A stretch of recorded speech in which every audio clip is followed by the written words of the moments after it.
這是我們在冰島的第3和第4天。我們探索了著名的鑽石沙灘，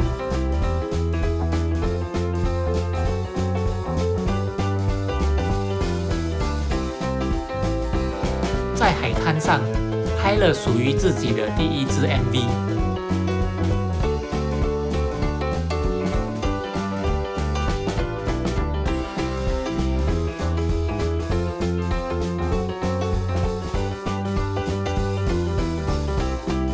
我們也探索了一個藍冰洞，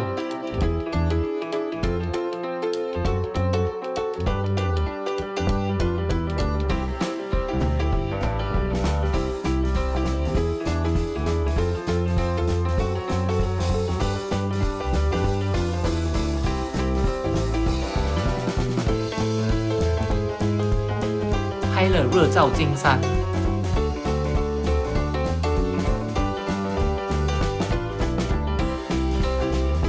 也看到了我們人生中的第1個北極光。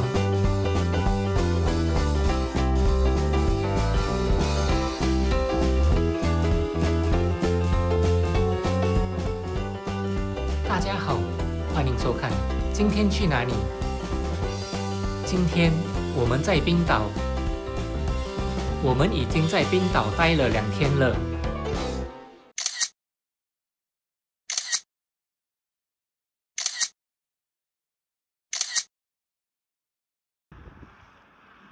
今天的影片是我們在這裡的第3和第4天。我們在路邊的咖啡館停下來休息，喝了杯咖啡。這家咖啡館位於冰島最大冰川瓦特納冰川的山腳下。咖啡館裡有一個照片展覽區，展示了一位本地攝影師的作品。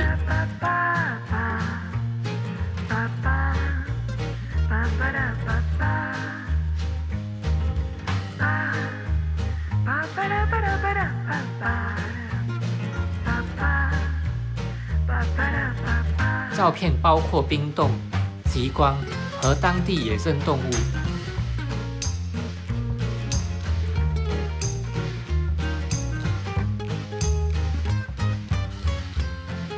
我們明天要去探索一個冰洞，而照片裡的景色非常美麗。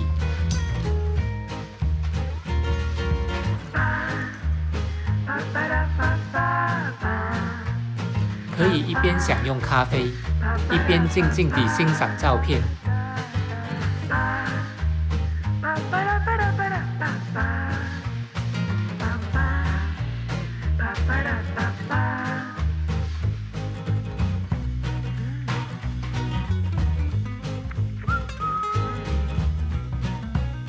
這位攝影師也有自己的網站來展示他的照片。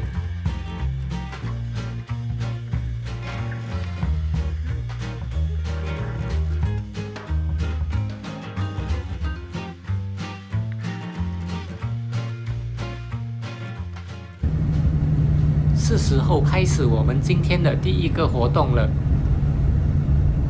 由於現在是冬季，所以這裡天黑得比較早。如果每天只安排2項活動，就不會那麼匆忙了。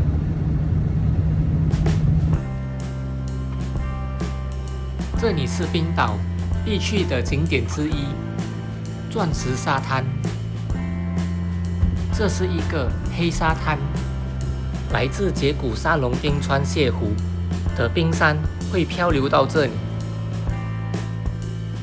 閃閃發亮的冰塊與漆黑的火山沙形成鮮明對比，使其成為攝影和觀賞野生動物的絕佳景點。冰島其他的黑沙灘位於飛機殘骸處和維克。我們在上一個影片中已經去過那2個地方了，可以看到不斷變化的冰層，各種形狀和大小的冰山。幸運的話，還能看到海豹和海鳥。觀賞冰山的最佳時間是11月到3月。不過根據具體情況，全年都有可能看到冰山。冬季時，由於冰川崩解加劇，冰川洩湖會產生更多冰山，這些冰塊漂流到海裡，然後被海浪和潮汐推回到鑽石沙灘上。你經常會看到晶瑩剔透或略帶藍色的冰塊與黑色沙灘形成鮮明的對比。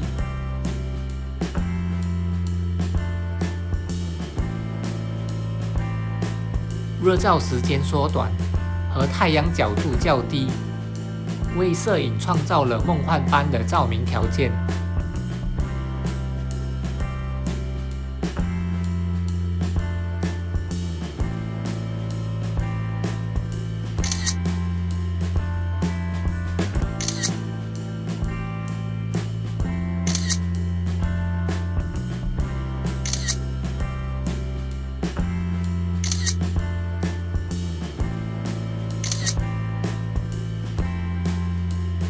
那里就是杰古沙龙冰川洩湖，冰川上的冰塊會斷裂下來，漂浮到海裡，海浪又會將這些冰塊推回岸邊，形成這個鑽石沙灘。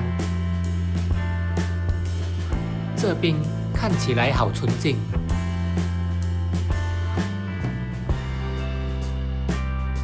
我們繼續向內陸走去，也順便去我們要吃午餐的地方。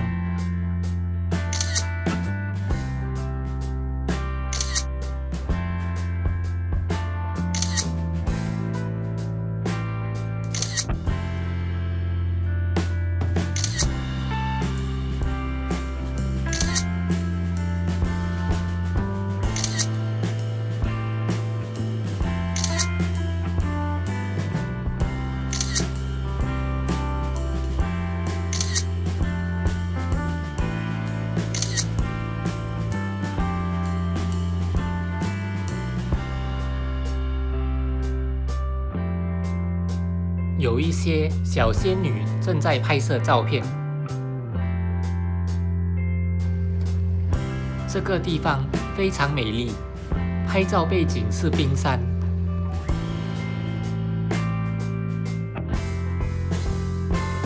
如果運氣好，就能在冰上或岸邊看到海豹。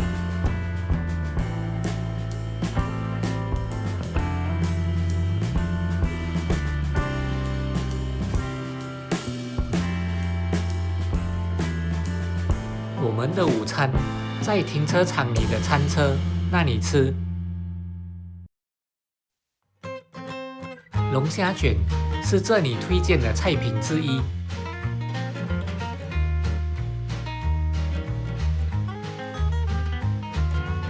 炸魚薯條也很受歡迎。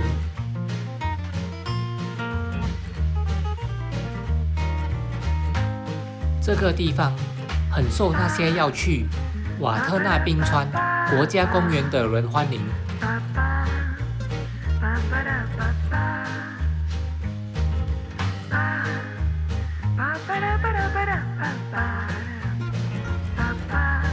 瓦特納冰川國家公園就在遠處。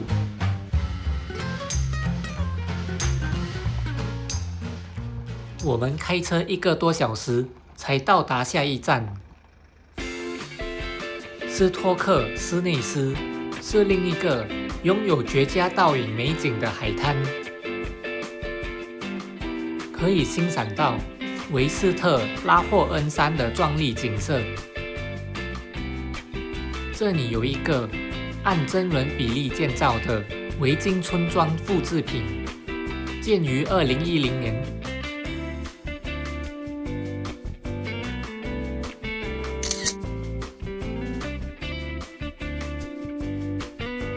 維斯特拉霍恩山位於背景中，風力非常強勁，可以在水面上看到波紋。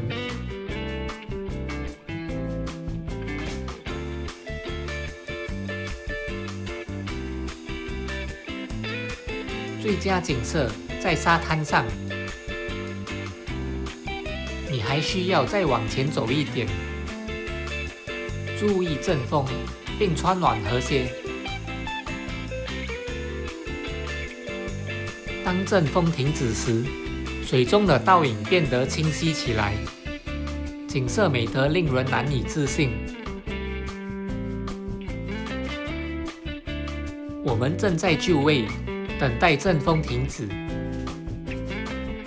這裡是那些想要體驗冰島原始而奔放之美的人們的最佳去處之一。也有人為了在沙灘上觀賞極光而選擇露營過夜，極光也會倒映在水面上。山在水中的倒影，美得令人嘆為觀止。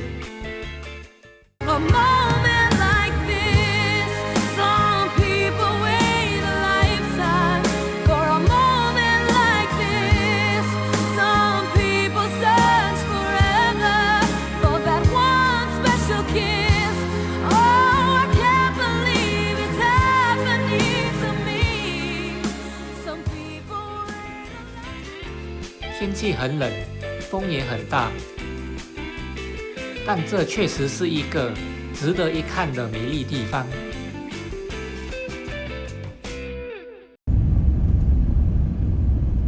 是時候前往我們的下一站了。冰島的景色太美了。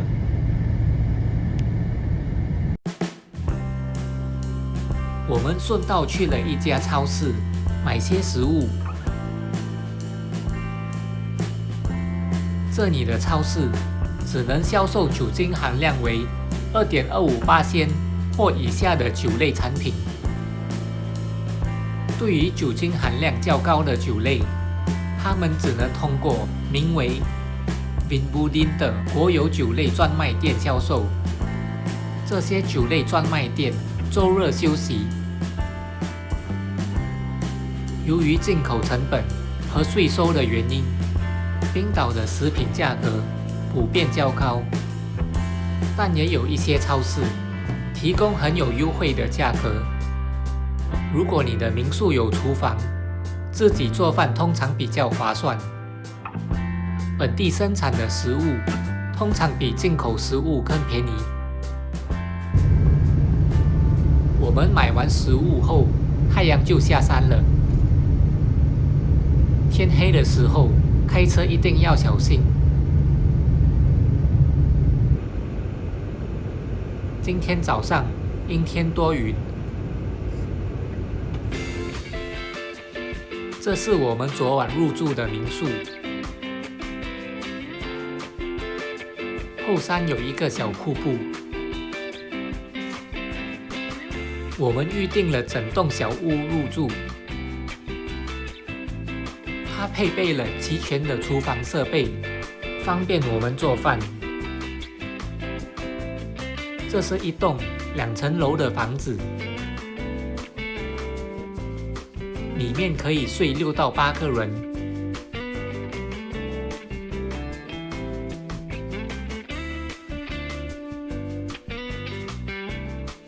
房間很舒適。不好的是，整棟房子裡只有一個廁所，2樓僅用於睡覺。是時候前往下一站了。我們今天早上要去探索一個冰洞，整個探索過程預計需要3個半到4個小時。先到他們的辦公室領取頭盔、冰爪和頭燈。如果有需要，這裡還可以租借登山鞋和雨衣。這項活動只能在冬季進行。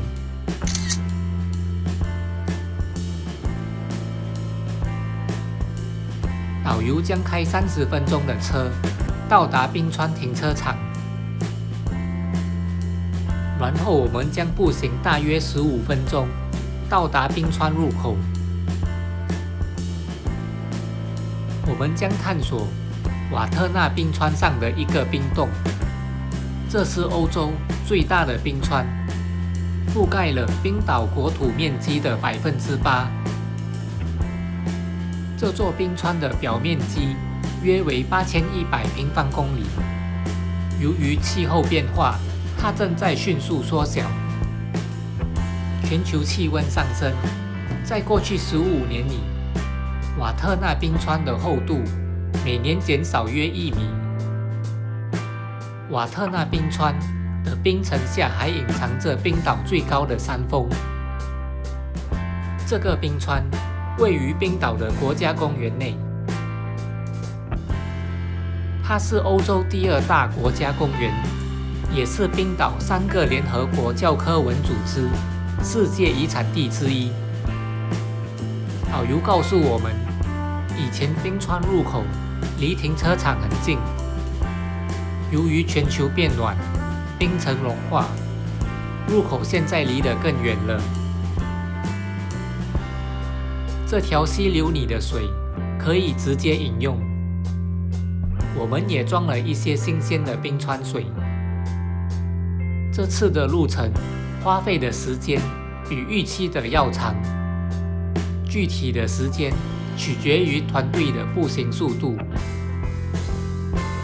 進入冰川之前，我們需要戴上頭盔、冰爪和頭燈。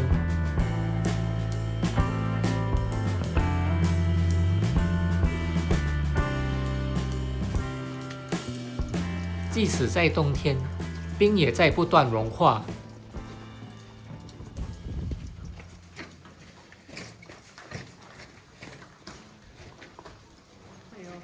冰塊看起來很純淨，沒有氣泡。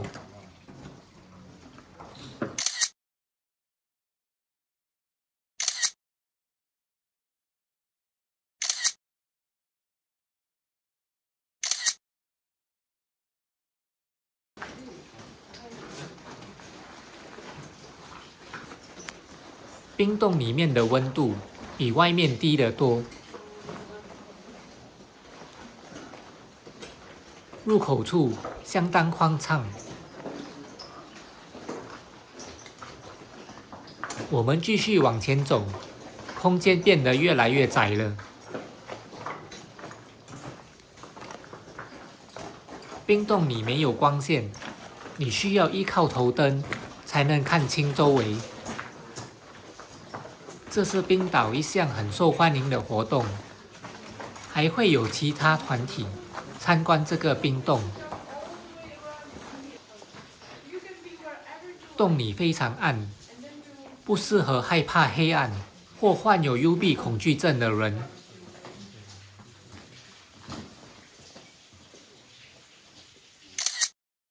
這裡拍的照片非常漂亮。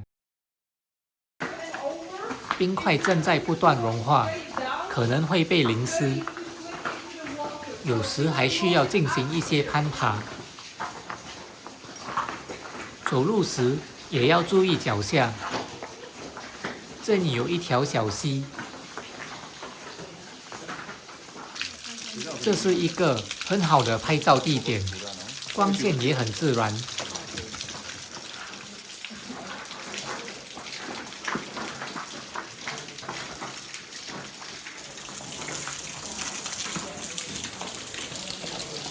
有一點好奇，想看看上面是什麼。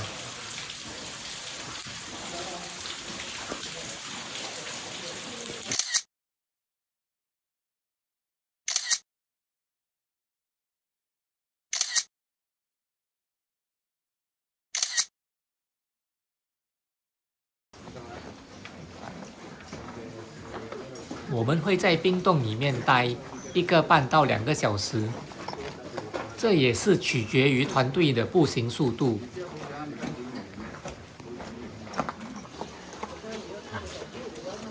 裡面越來越擁擠了，還有另一群人戴着藍色頭盔。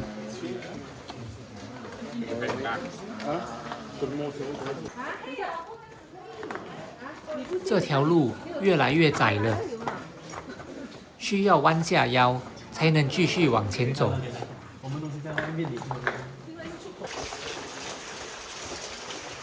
我的頭撞了幾下冰牆，但幸運的是戴了頭盔。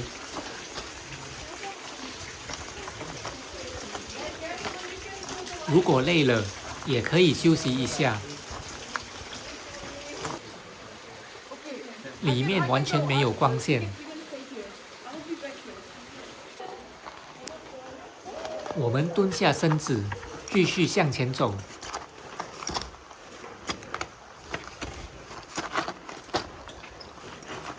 參加這次探險需要一定的體力，但裡面的景色非常棒，很值得來。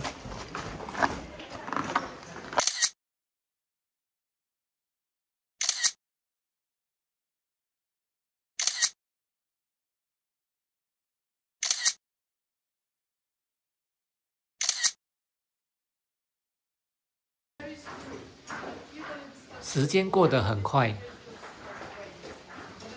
我們已經回到入口處了。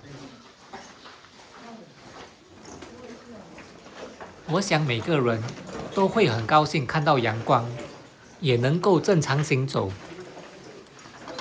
我們上面又有另一個團。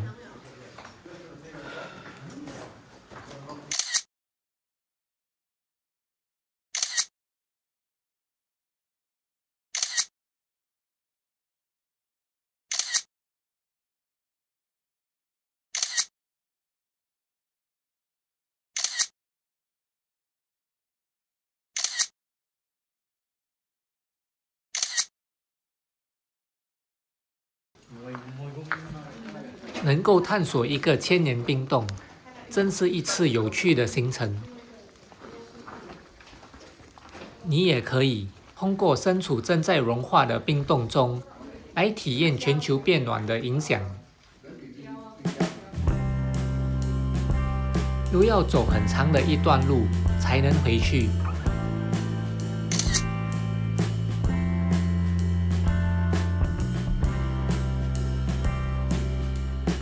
辦公室裡有熱飲，可以暖暖身子。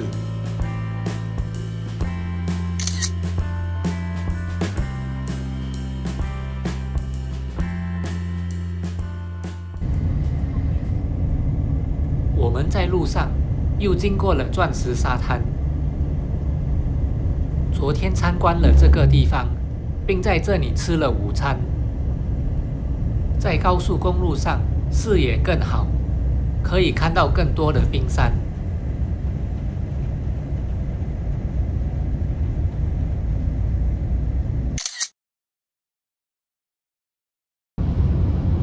我們繼續開10分鐘的車，到達附近的一家餐廳，那就是瓦特納冰川國家公園。我們剛才探索了一個位於冰川下的冰洞。從遠處看，這個冰川非常大。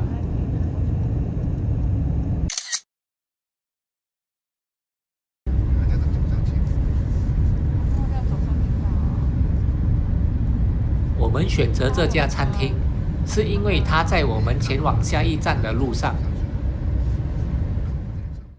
外面的風非常大。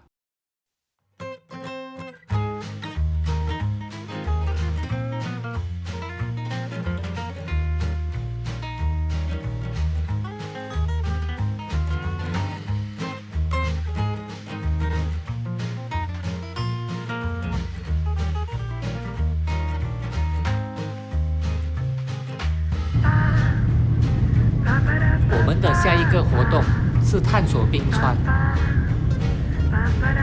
它位於國家公園的另一側。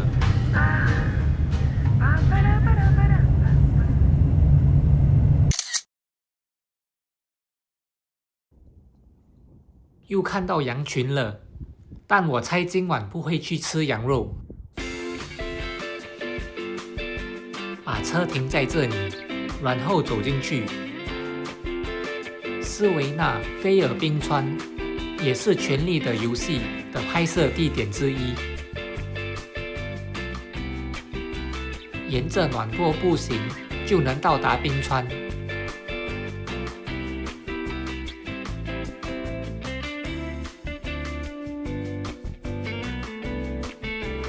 越往裡面走，風景就越美麗。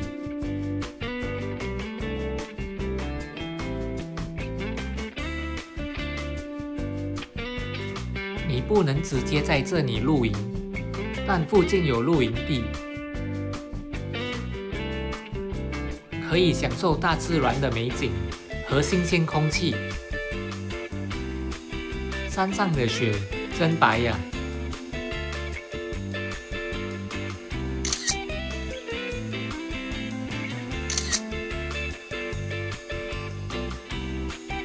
太陽很快就要下山了，陽光灑在山上的金色光芒一定會很美麗。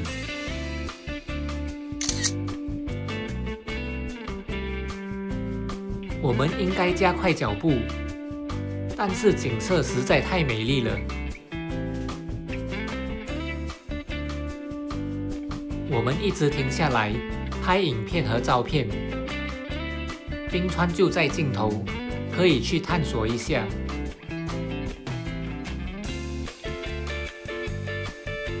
這就是我們來這裡的目的之一，拍日照金山。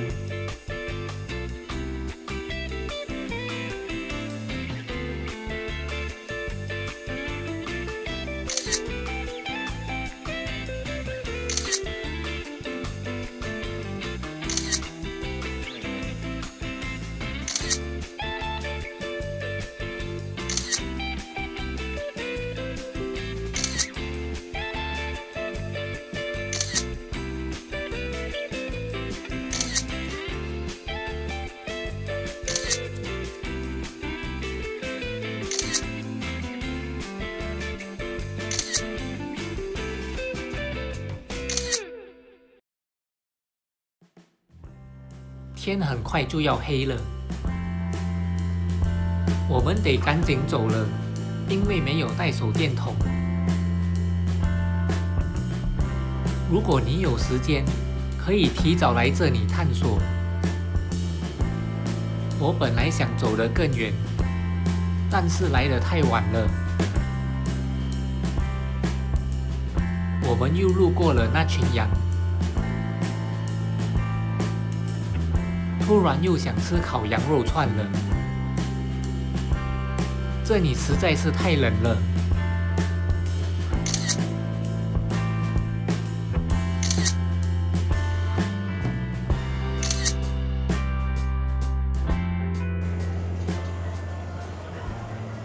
我們吃了一頓簡單的晚餐。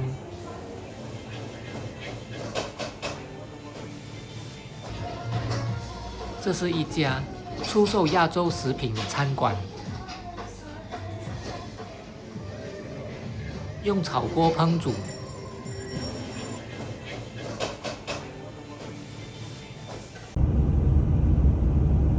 我們在途中終於看到了極光，這是一次較弱的極光，拍攝影片相當困難。而且幾乎看不清楚，所以直接改去拍照了。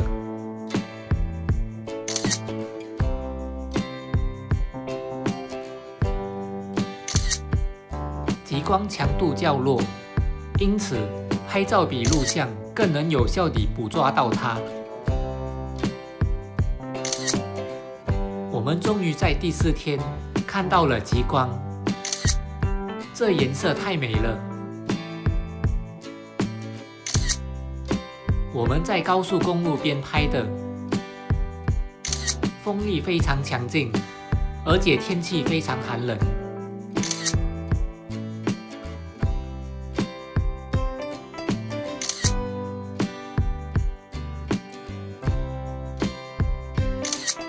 今天晚上過得很愉快。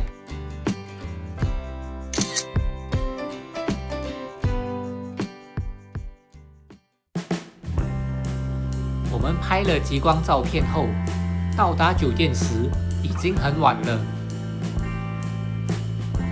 只只能在早上開箱介紹這間酒店。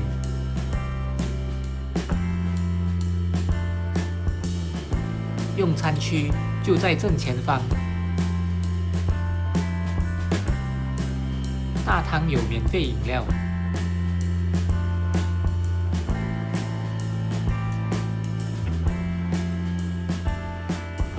這是一家2層樓的小酒店。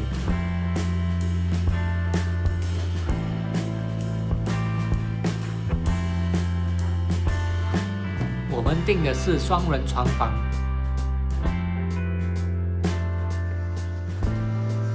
廁所很乾淨，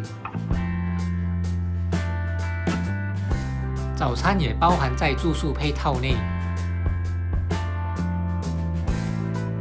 今天的影片就到這裡了。